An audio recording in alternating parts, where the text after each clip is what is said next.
Everyone says you need 3 to 6 months in an emergency fund, but that advice is way too generic.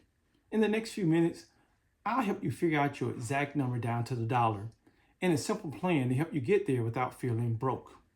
For those that are new, welcome to the channel. I'm Dexter. On this channel, we cover strategies and tactics to help you get better at managing your money. Let's go. 3 to 6 months, right? That's a number we typically hear where there's 3 to 6 months of income, which is incorrect, or 3 to 6 months of expenses, which is also incorrect.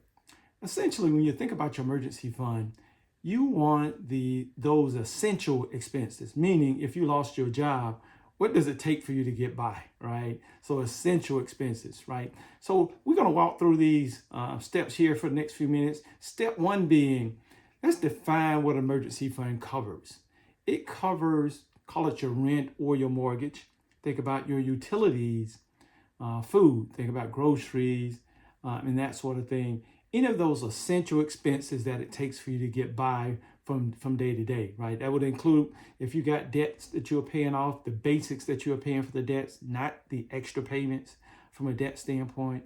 Also transportation, insurance, daycare, childcare, that sort of thing.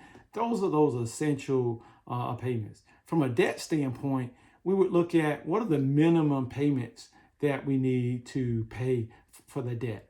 What it does not include, it doesn't include vacation, doesn't include the splurging on shopping, it doesn't include the dining out, that sort of thing, or the extra debt payments or the extra savings from a saving standpoint of retirement, right? None of that extra stuff is not included. So if you think about getting to your essential number, that's how you want to look at it. What are those bare bones expenses that I need from a month to month to get by? So for example, if you have a $3,800 spend, typically on average for your month, but your essentials that you need is $2,400 per month, we're going to build that emergency fund off the $2,400. That's the essentials, right? So step two, now that we understand that number from a monthly standpoint, how many months do we need saved? Now, this is going to vary per individual because everyone's household is different. And people like to try to use a generic number, but we need to be specific there because it's going to be based upon different things. So we want to go through a couple points here where you would add a month or subtract a month, depending on the scenario. So we would start with 3 months as our base from a standpoint of emergency fund, and we would add 1 month if your income is irregular or commission-based or self-employed, right? So we want to add 1 month if that's the scenario there. If you're have a single income household, we want to add a month, right? So that means everyone's depending on that check. We're going to add that 1 month there. If you have dependents or you have significant health challenges, that scenario, we would add a month. Also, if you're new in your role, right? If you're less than 1 year in your job, we know how that is sometimes. Last hired is first fired. So we want to make sure we add a month there if you're new enrolled. And then finally, if you have some type of if you're an old car, or if you have an older home where you think you're going to have repeat expenses, we want to add a month there. We would subtract a month if you have 2 stable incomes in the household, right? So if you got 2 of those, 2 stable incomes, and if you have a very secure job with strong benefits. Now, in today's environment, it's hard to kind of visualize what a secure job is, but if you've got a very secure job, and you would know it, with strong benefits, we would subtract 1. So let's walk through an example. We're going to set a floor here of 3 months, and we got Jane here an example. And the essential expenses there again is $2,400. She's single, so we're going to add 1 month there.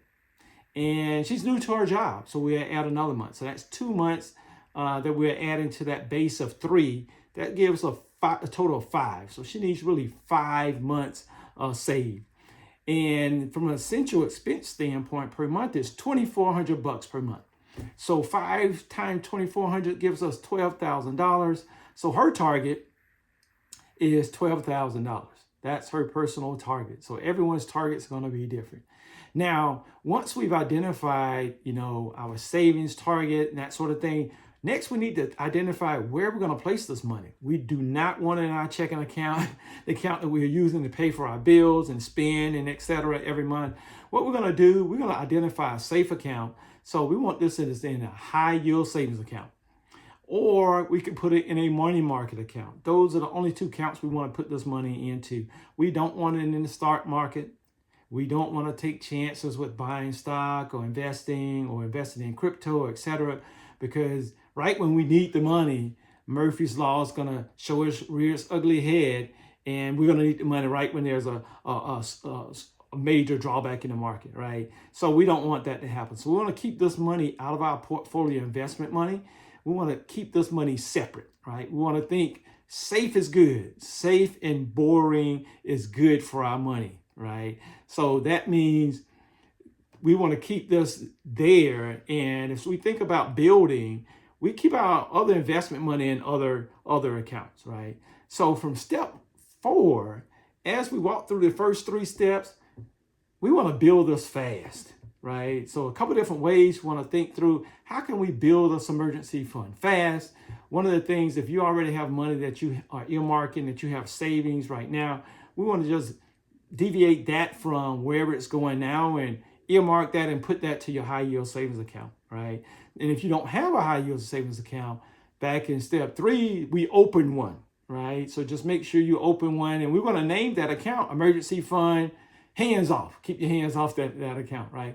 So as we're thinking about acceleration, another way that we can accelerate is we can look at cutting back on subscriptions temporarily. We can look at also getting some type of side income coming in, whether that's we want to work 1 weekend a month, call it driving for Uber, DoorDash, or what have you, or doing something you have a skill set of, teaching piano lessons or what have you. You would be surprised at how this accelerates the building of your emergency fund, right? So we want to look at that. Also think about any type of windfall.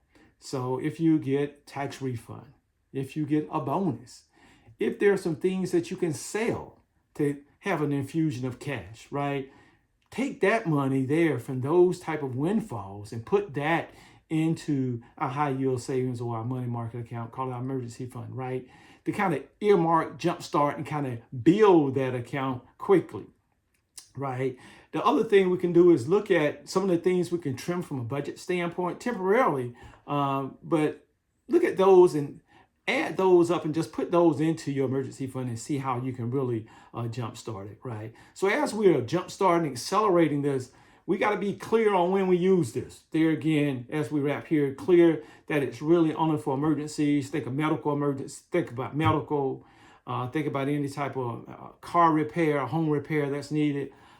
Any type of emergency travel for a family member or that sort of thing. Any type of major emergency that's needed where you would use this.